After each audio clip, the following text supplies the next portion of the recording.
Hello, Miami University and all Oxford community. I'm Ava. And I'm Anna, your co-host for tonight's show. Welcome back to Miami Television News. This past week, MTN reporters Kyle Turnbaugh and Anna Newland had the opportunity to sit down with Emmy Award-winning actor and producer Bradley Whitford of West Wing as part of his lecture series, The West Wing Effect, 25 Years of Impact on Political Discourse. Here's a segment from the interview. You can find the whole interview on our YouTube channel.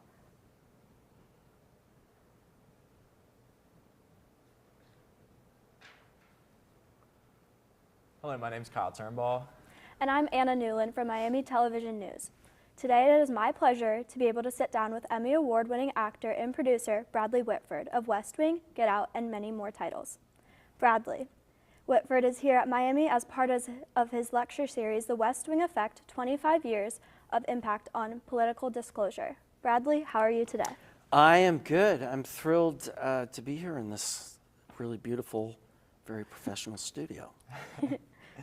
All right, well, to get us going, so often I think we see a lot of people are driven away from the arts and working in film and TV because a lot of people are just told that there's not a lot of opportunity or money in it.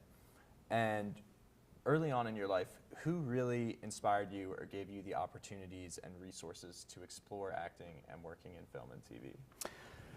Well, I feel incredibly, really incredibly lucky in so many ways. I had parents who did not remotely push me in any way, but I could tell were tickled. My dad especially was somebody who was a frustrated musician, and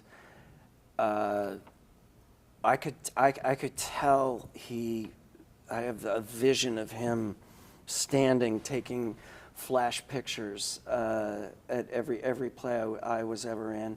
I was part of a generation where we took for granted arts programs in schools, which I think is unfortunately no longer the case. Only, privileged school districts get that. I think it's so important, not so that kids will go out and become professional actors, but I really do think that the arts are the way we sort of discover how to be a human being. I would never, it wouldn't be responsible to encourage people to go into show business, but there's nothing more developmentally wonderful for a child than to be a part of putting a production together. So I'm grateful for that. I had a dad who didn't pushed me to specialize too soon. I went to college. I, on a whim, auditioned for Juilliard, and I kind of confused my dad, and I explained that it was like med school with guaranteed unemployment at the end. And then I got to go there, which was very lucky. But yeah, the business, the weirdest thing about it is the activity is the most wonderful thing I can imagine, and the business is quite horrible. Last Thursday, March 14th, Miami Activities and Programming, also known as MAP, brought SNL star Marcelo Hernandez to Armstrong Student Center. A large crowd was in attendance to hear two opening acts and Hernandez joke about his own height, Latin heritage, and dating experience. To see more events and celebrities coming to campus, follow MAP at Miami_MAP. This week, MTN reporters got a chance to meet up with the student body president and vice president to get the inside scoop on their roles serving the Miami community as their term begins to come to an end.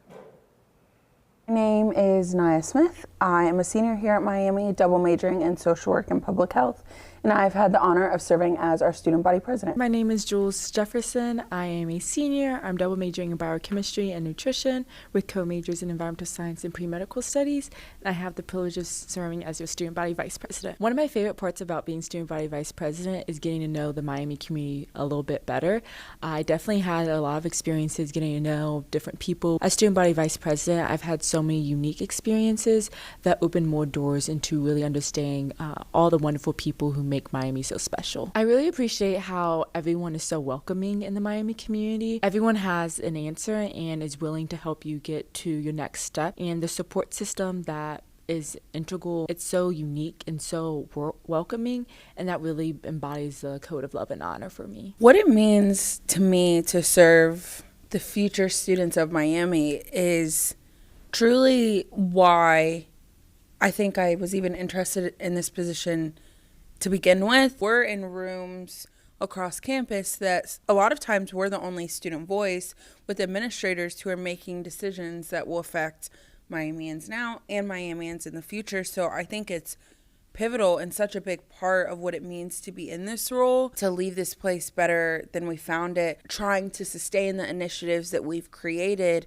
so that they will be here once we're gone. That all plays a role in serving future Miamians, future students to come. I think that's pivotal in what we do, and I think that you have to care about your experience and the experience for those to come. When you're in those rooms, when you're the only student voice, you really understand that your voice does matter. And as we're continuing to build the table, I think that it's so important to continue to think long term. Serving in these roles, you're able to think like that and give your feedback to ensure that the future Miami is as bright as it can be. Even we've gotten to talk to so many Black alumni specifically who, when they were here, their experience looked nothing like ours.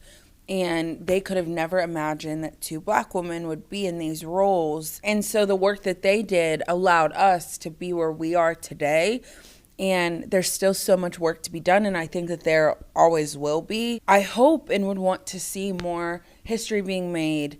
One thing that I've also learned is it doesn't matter if you're the first, if you're also the last. ASG serves the Miami community, and we also serve the Oxford community. I think it is pivotal to think about where we live, learn, and play. That includes Oxford. We are at Miami, and we are on campus. And when we move off campus, we're in Oxford. It's pivotal that we engage with the Oxford community and care about the Oxford community. One of the things that we did, and one of the things that I'm personally most proud of that we've done this year, is the inaugural Red Hawk Day of Service. And that was one of our initiatives that we ran on, of a day of service. And during that, we had over 100 students participate with 16 site locations, and a lot of those were within the Oxford community in Butler County. We as students were able to give back to the community that serves us day in and day out. Often it's looked at as like Miami and then Oxford, but I think that we are one big, gigantic community. That relationship is so important because we can't be fully Miami without Oxford. Being in this role, my perspective has 100% changed for the better, and really being able to stand a little bit more of the Miami community and being able to connect and being able to lead, being able to serve, being able to see the admin work behind the scenes. They do tremendous work, and so I'm so appreciative and so honored to have the ability to see what they do behind the screens. Getting to see all of the different things that students are doing has been so special, because sometimes when we're in our own Miami journeys, it's easy to tunnel focus and have tunnel vision for what you're doing. And there's so many other people doing so many different incredible things that you don't always get to see, or you don't always take the time to look at. It's also allowed me to see our Miami community as being so much bigger than students.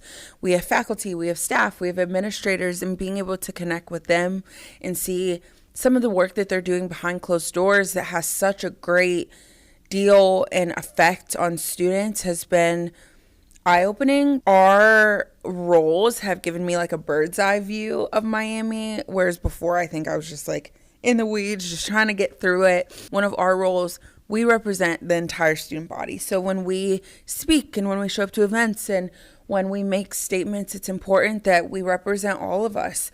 It's important that we don't exclude anyone. It's important that we take into account people's identities, even if we don't share those. Currently, the election for the Associated Student Government President and Vice President is underway. The polls close tonight at 7 p.m., so make sure to get your votes in. If you have not gotten a chance to hear from the two candidate groups, here's a message from them to let students in on their campaign plans. Everybody, my name is Will Brindley, and I am running for Student Body President. A little background about myself is I'm from Charlotte, North Carolina. I am a junior marketing major with a SLAM minor here. I've been involved in a wide variety of things here on campus, but notably as we speak, I'm the VP of recruitment for the Interfraternity Council. I am the Vice President of Club Tennis, and my brother of Delta Sigma Phi. Hi guys, I'm Babs. I'm running for Student Body Vice President. I'm also currently a junior here at Miami, and I'm from Cincinnati, Ohio, specifically the little town of Loveland. I'm studying sport communication and media with a minor in journalism, and some of the things I'm currently involved in include being a tour guide here on campus. I'm also in the Miami Student Newspaper as the host of their Culture and Feature podcast in the audio section, and I also play club tennis. Awesome. So during our, organizations we meet with or talking about our platform, we do like to be very open and honest about our campaign team, because without these four people that I'm about to mention, we would not be doing this. So Tyreek Farkson, Aaliyah Noor, Ben Kawaj, and Ben Lish, we like to give those guys a huge shout out, because without those four people, we would not be running for these positions. Yeah, they're absolutely the best. And the slogan that we're running on is connecting our paths, which normally we talk about for a long time, but just for the gist of it, if we are elected, we want to be able to facilitate that relationship between Associated Student Government and the greater student population. So rather than trying to represent all students of all backgrounds, we want to be able to amplify those voices as opposed to trying to be those voices. Awesome. So we have 4 pillars that we're running on, and I'll talk about 2 briefly, and then I can pass it to Babs for the final 2. But the first one is student relations, and I think that's the most important thing when it comes to what a student body president does, is essentially you want someone as a student body president who is somebody that represents what it means to be a Miami student. And our first idea there is to do peer-to-peer luncheons to connect all 650 student organizations. It's a lot of student organizations. Trying to reach all of them is kind of a tough task, but we want to make that smaller and really connect the paths, going back to our slogan of all those organizations. Our second idea when it comes to that is we want to have student body president and vice president office hours. One of the things that we're very open about during these conversations is that I'm a white male and that I cannot speak for all different minorities, the LGBTQ plus community, genders, and we really want to be able to speak for those people but not represent them. So we want those people to feel confident they can come to us and talk to us. That's the idea behind having those office hours. Secondly, for our second pillar, we want to do mental health. We want to introduce the Red Hawk Retreat, which will be a week-long initiative basically highlighting all the aspects of mental health here on this campus that Miami's done such a phenomenal job putting in place. Our next pillar is civic engagement, which is the one I always get to talk about and get to geek out a little bit. But obviously, everyone says your vote matters, but it really does. And not just for our election, but the 2024 presidential election is going to be a big one. So we'd like to be able to work with those governmental relations networks on Miami's campus and work with voter registration, voter turnout, getting people just educated on the entire election process. Mm-hmm. And then lastly, our fourth pillar is accessibility services. It's not really any secret that Miami's campus isn't the most accessible for those with intellectual or developmental disabilities. So being able to create an accessibility map is something that's really important to us if we are elected into office, and being able to put on that like where the ramps are, where elevators are here at Miami's campus, but also adding gender fluid bathrooms in places where students can feel safe besides just the CSDI office. So once again, looping back to connecting our paths, just getting to connect with different student orgs and having an outreach and still remaining 2 approachable leaders on campus is a really big thing that we're running on. Hi everyone, my name is Spencer Manzak and I'm currently running for Student Body President with my good friend here, Patrick Houlihan, for Student Body Vice President. I'm a current junior public administration major with a minor in history from Columbus, Ohio. I'm the current Secretary of Academic Affairs and Student Government, so I work a lot with the Provost's office and administrators on a lot of different academic policies and initiatives coming out of ASG. On top of that, I'm also the Chief of Staff for the Government Relations and Economic Development Office for Miami. On top of that, I am the Vice Chairman for the Ohio College Republican Federations and of the Miami University College Republicans. Most importantly, I am a member of the chess club as well. My name is Patrick Houlihan. I am a junior political science major from Akron, Ohio. I am the Secretary for Governmental Relations for Miami Student Government, so I do a lot of work with civic engagement and voting. I am the president of the Miami University College Democrats and the College Democrats of Ohio. And if there were an F1 club, I would love to be in it. Let's found one. So our 3 pillars are civic engagement, quality of life, and supporting students. To start with civic engagement, that's something that I've spent my entire collegiate career on.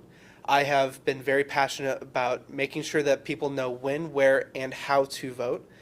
If you walk around campus, myself and my committee put up a bunch of posters through ASG to make sure that everyone knew when, where, and how to vote. And I want to make sure that election marketing, especially in the 2024 election cycle, is something that we prioritize as a student body and as student government.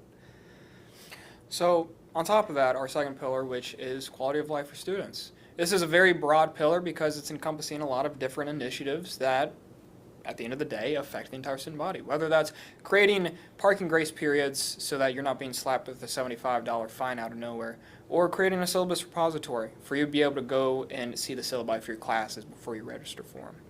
So on top of that, our third pillar ties pretty closely with that, and that's supporting students. We're both huge mental health advocates, and I think it's really important that we advocate for that within student government.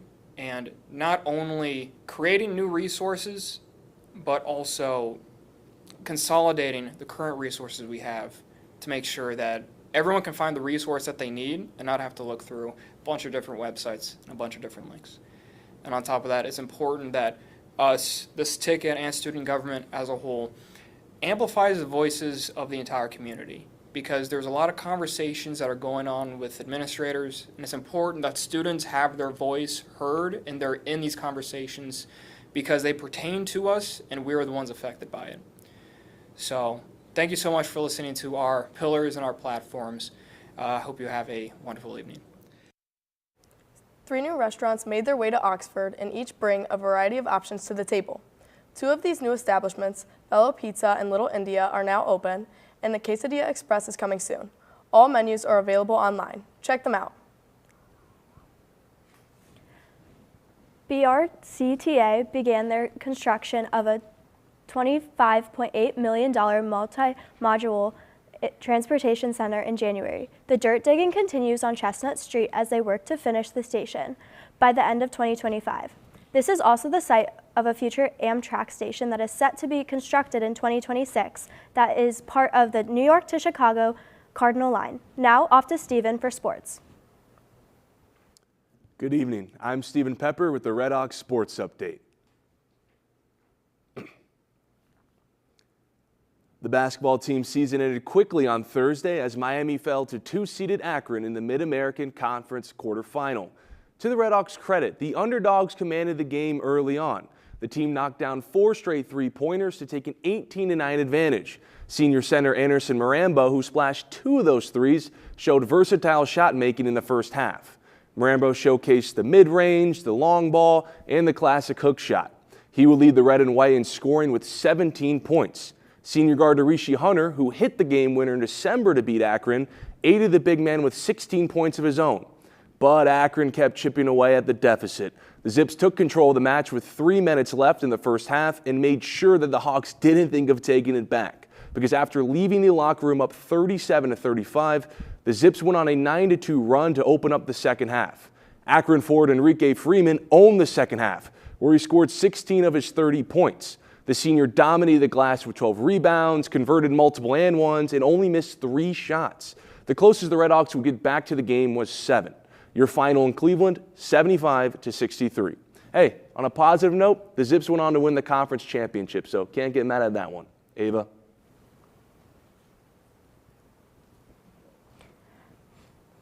In other student organization news, this semester, the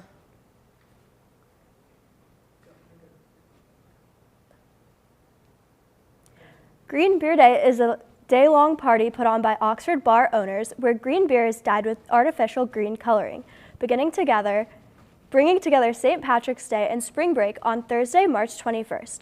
If you choose to partake in these festivities, please enjoy and safe and responsibly. We will be back after spring break with more campus news. Enjoy the week off and stay safe. Thank you for tuning in to Miami Television News. I'm Ava. And I'm Anna. Don't forget to follow us on Instagram and TikTok at Miami MTN.